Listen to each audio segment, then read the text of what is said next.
Guys, welcome to my YouTube channel. मेरा नाम निधि है और आज हम डिस्कस करने वाले हैं साइकोलॉजिकल असेसमेंट के बारे में। इसके अंदर हम कंप्लीट स्टडी करेंगे साइकोलॉजिकल असेसमेंट की।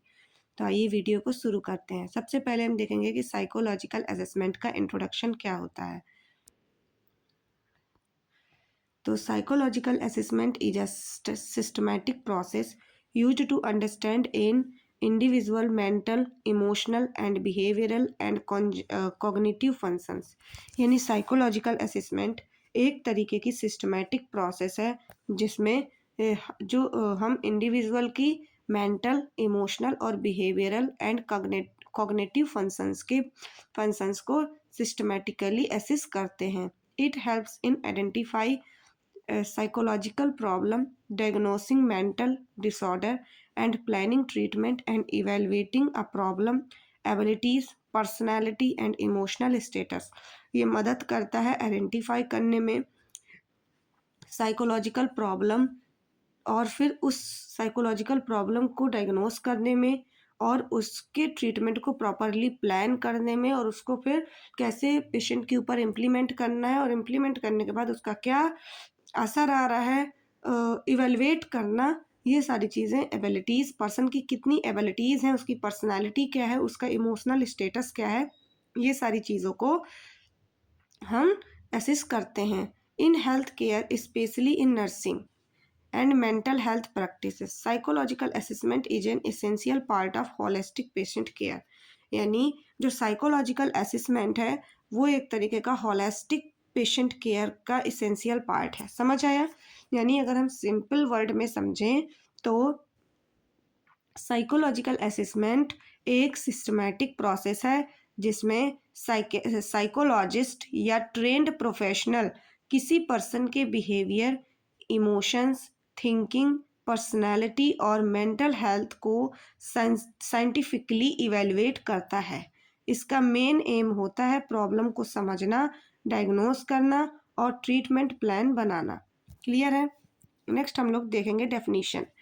जैसे कि हमने इंट्रोडक्शन में पढ़ा कि साइकोलॉजिकल असेसमेंट एक is a collection and evaluation of information about a person's psychological functioning used interviews, observation, standardized test and clinical judgment। वही चीज़ है कि साइकोलॉजिकल असेसमेंट एक तरीके की सिस्टमैटिक प्रोसेस है जिसमें जो साइकेट्रिक होता है, जो साइकेट्रिक डॉक्टर होता है, वो पेशेंट की बिहेवियर, इमोशंस, थिंकिंग, पर्सनालिटी और मेंटल हेल्थ को मतलब असिस्ट करता है। उसके रिगार्डिंग वो प्रॉपर ट्रीटमेंट बनाता है और उसको इवेलुएट करता है कि जो मैंने ट्रीटमेंट बनाया है वो असरदायक है या नहीं है। नेक्स्ट हम पढ़ेंगे पर्पज ऑफ साइकोलॉजिकल असेसमेंट। तो there are many purposes in psychological assessment, जिसमें से आपका पहला पर्पज है to identify the mental health problem and emotional disturbance. यानी कि जो आपका साइकोलॉजिकल असेसमेंट है उसकी मदद से आप आइडेंटिफाई करते हैं किसी भी व्यक्ति की मेंटल हेल्थ को और उसके इमोशनल डिस्टर्बेंस को। To diagnose psychological and psychiatric disorder, आप इसकी मदद से प्रॉपरली किसी पेशेंट के अंदर जो आपकी साइकोलॉजिकल डिसऑर्डर ग्रसित हो रही है, साइकोलॉजिकल या फिर साइकेट्रिक डिसऑर्डर जो मतलब एराइज हो रही है, उस चीज़ को आप इजीली डायग्नोस कर सकते हो। Next, to understand the behaviour, ये मतलब हेल्प करती है किसी पेशेंट के बिहेवियर को असिस करने में, थॉट को असिस करने में, इमोशंस को और पर्सनालिटी को असिस करने में। नेक्स्ट पॉइंट है to assist the cognitive abilities such as intelligence, memory and attention. ये असिस्ट करने में, ये पेशेंट की कॉग्निटिव एबिलिटीज़ को भी असिस्ट करने में हेल्प करती है। जैसे कि कॉग्निटिव एबिलिटीज़ कौन कौन सी होती है? पेशेंट की thinking problem, learning process, attention क्या है, इंटेलिजेंस क्या है, मेमोरी कितनी है, ये सारी चीज़ें असिस्ट करने में हेल्प करती है। To plan a appropriate treatment and intervention, जब हम किसी साइकोलॉजिकल डिसऑर्डर को पेशेंट के अंदर ईजिली आइडेंटिफाई या डायग्नोस कर लेते हैं, उसी के अकॉर्डिंग हम लोग प्लान करते हैं पेशेंट के लिए एप्रोप्रिएट ट्रीटमेंट और उसको अप्लाई करते हैं पेशेंट के अंदर, और उसको प्रॉपरली मॉनिटर करते हैं कि हमने जो ट्रीटमेंट अप्लाई किया है उसमें कितनी प्रोग्रेस हो रही है और उसका क्या आउटकम आ रहा है। जो हम थेरेपीज उसको प्रोवाइड कर रहे हैं, अपने ट्रीटमेंट जो हम प्रोवाइड कर रहे हैं, उसका क्या मतलब प्रोग्रेस हो रही है पेशेंट के अंदर, उसके आउटकम को हम लोग डिटेक्ट करते हैं, नहीं इवेलुएट करते हैं, और उसी हिसाब से हम ट्रीटमेंट प्रोवाइड करते हैं। टू असिस्ट द स्ट्रेस, हम लोग पेशेंट के अंदर स्ट्रेस को असिस्ट करते हैं, कॉपिंग एबिलिटीज़ को असिस्ट करते हैं, and judgement and adjustment to illness और लाइफ इवेंट्स, और हम लोग एडजस्टमेंट करते हैं इलनेस और लाइफ इवेंट्स को। तो ये थे कुछ मेन पर्पस जो हम साइकोलॉजिकल असेसमेंट में करते हैं। मेन कंपोनेंट्स क्या होते हैं साइकोलॉजिकल असेसमेंट के? तो there are 3 main components of psychological assessment, जिसमें से हमारा पहला कंपोनेंट है हमारा क्लिनिकल इंटरव्यू। क्लिनिकल इंटरव्यू के अंदर हम it is the first and most important step, ये जो होता है हमारा फर्स्ट और मोस्ट इम्पॉर्टेंट स्टेप होता है। इसमें हम लोग ये स्ट्रक्चर्ड होता है और अनस्ट्रक्चर्ड भी होता है। इसमें हम पेशेंट की personal history, family history, education, occupation and social background को ऐड करते हैं। एक्सप्लोर्स करते हैं हम इसमें करंट प्रॉब्लम, जिस चीज़ से हमारा पेशेंट ग्रसित है, या अभी करंट में इमोशनल स्टेट क्या है उसकी, थॉट्स क्या है, बिहेवियर कैसा है उसका, और स्ट्रेस लेवल क्या है, ये सारी चीज़ें हम उसमें डिटेक्ट करते हैं, नोट डाउन करते हैं। नेक्स्ट कंपोनेंट है हमारा ऑब्जर्वेशन। ऑब्जर्वेशन के अंदर हम लोग पेशेंट के अंदर ऑब्जर्व करते हैं उसके अपीयरेंस को, उसके बॉडी पोस्चर्स को, आई कांटेक्ट को, स्पीच लेवल को और बिहेवियर को हम लोग प्रॉपरली ऑब्जर्व करते हैं। आइडेंटिफाई करते हैं उसके अंदर कुछ हम साइकोलॉजिकल सिम्टम्स को, जैसे कि एंजाइटी, डिप्रेशंस, एजिटेशंस और विड्रॉल और कन्फ्यूजन को हम लोग प्रॉपरली, ये कुछ सिम्टम्स है जिनको हम लोग पेशेंट के अंदर क्लियरली आइडेंटिफाई करते हैं। नेक्स्ट हम लोग इसमें वर्बल और नॉन वर्बल बिहेवियर्स को भी आइडेंटिफाई करते हैं, उनको भी हम इंक्लूड करते हैं। नेक्स्ट हम लोग पेशेंट का थर्ड, जो इसके अंदर हमारा साइकोलॉजिकल असेसमेंट का जो थर्ड कंपोनेंट है वो है हमारा MSE, जिसका फुल फॉर्म होता है मेंटल स्टेटस एग्जामिनेशन, जिसमें हम लोग ये एक तरीके का स्ट्रक्चर्ड असेसमेंट होता है, जिसमें हम पेशेंट की करंट मेंटल फंक्शनिंग को डिटेक्ट करते हैं, यानी असेस करते हैं। इसके अंदर हम पेशेंट के अपीयरेंस और बिहेवियर को असेस करते हैं, स्पीच लेवल, जिस उसकी रेट क्या है, वॉल्यूम क्या है, कितनी क्लियरिफाई है उसकी स्पीच में, उसके मूड और इफेक्ट को, थॉट प्रोसेस और कंटेंट को, परसेप्शन, जिसमें हम उसके इल्यूजन्स, डिल्यूजन्स और हेलिसिनोजन को चेक करते हैं। नेक्स्ट कॉग्निटेशन, जिसमें हम लोग उसका orientation level, memory level, attention level को रिटेक्टिफाई करते हैं। इनसाइट एंड जजमेंट को भी हम लोग उसके क्लियरिफाई करते हैं। नेक्स्ट हम लोग पढ़ेंगे साइकोलॉजिकल टेस्ट्स के बारे में। तो psychological test are standardised tools used to measure specific aspect of mental functioning, यानी हम लोग साइकोलॉजिकल जो टेस्ट करवाते हैं वो एक तरीके की स्टैंडर्डाइज्ड टूल होते हैं जिनका यूज करते हैं हम लोग मेंटल स्टेटस की, जो कुछ मतलब स्पेसिफिक टेस्ट, जो स्पेसिफिक फंक्शनिंग होती है पेशेंट की मेंटल स्टेटस के बारे में जब हमें डिटेक्शन करना होता है, जिसमें हम लोग पेशेंट के इंटेलिजेंस टेस्ट करते हैं। इसको हम लोग इंटेलेक्चुअल एबिलिटी को मेज़र करते हैं पेशेंट के अंदर, कि पेशेंट की इंटेलेक्चुअल एबिलिटी क्या है।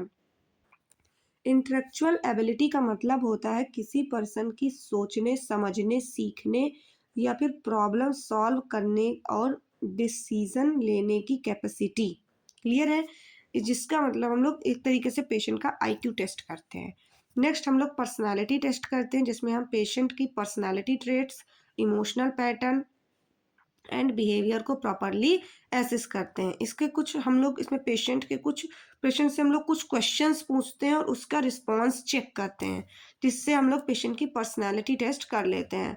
नेक्स्ट हम लोग कॉग्निटिव टेस्ट करते हैं, जिसमें हम पेशेंट की मेमोरी, अटेंशन, प्रॉब्लम सॉल्विंग और थिंकिंग एबिलिटीज़ को प्रॉपरली एसेस करते हैं। नेक्स्ट हम लोग पढ़ेंगे इमोशनल एंड बिहेवियरल टेस्ट।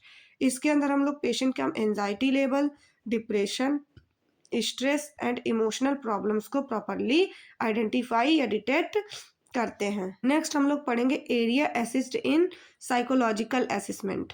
तो इसके अंदर हम लोग देखेंगे प्रॉपरली, हम लोग पहले पेशेंट का इमोशनल स्टेटस में हम लोग क्या क्या डिटेक्ट करते हैं।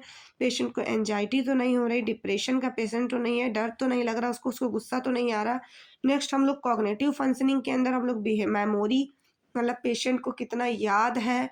नेक्स्ट ओरिएंटेशन, पेशेंट कितना ओरिएंटेटेड है, उसका कितना अटेंशन है किसी चीज़ को लेकर। नेक्स्ट हम लोग पेशेंट का बिहेवियर डिटेक्ट करते हैं, जिसमें हम लोग उसके हैबिट्स, उसकी क्या आदतें हैं, उसका सोशल इंटरेक्शंस क्या है, कैपिंग पैटर्न क्या है। नेक्स्ट पर्सनालिटी के अंदर हम लोग ट्रेड्स, एटीट्यूड और सोशल कॉन्सेप्ट्स को हम लोग आइडेंटिफाई करते हैं। नेक्स्ट हम लोग स्ट्रेस एंड कॉपिंग मैकेनिज्म को भी आइडेंटिफाई करते हैं with the help of psychological assessment. Next इसकी कुछ हम लोग रिस्क असेसमेंट भी करते हैं, जिसमें से पेशेंट कहीं सुसाइडल अटेम्प्ट तो नहीं कर रहा है, या फिर खुद को, उसको कोई किसी प्रकार के हार्मफुल थॉट्स तो नहीं आ रहे हैं। नेक्स्ट क्या है हमारे इम्पोर्टेंस, क्या है psychological assessment in health care and nursing में। तो जो ये helps nurses understand patient behaviour and emotional needs, यानी कि ये नर्सेस की मदद करती हैं। साइकोलॉजिकल असेसमेंट जो है वो एक तरीके से नर्सेस की मदद करती है पेशेंट को बिहेवियर को जानने में, और उनको क्या इमोशनल नीड्स है उसके बारे में पता करने में।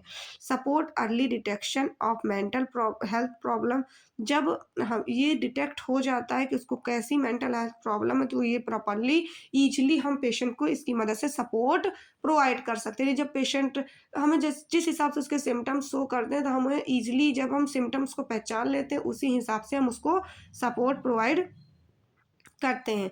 ये इम्प्रूव करती है पेशेंट कम्युनिकेशन को और थेरापेटिक रिलेशनशिप को। Next assist in providing holistic and patient centred care, इसमें हम लोग असिस्ट करते हैं, जो असिस्ट करके properly holistic patient care provide कराते हैं हम पेशेंट को।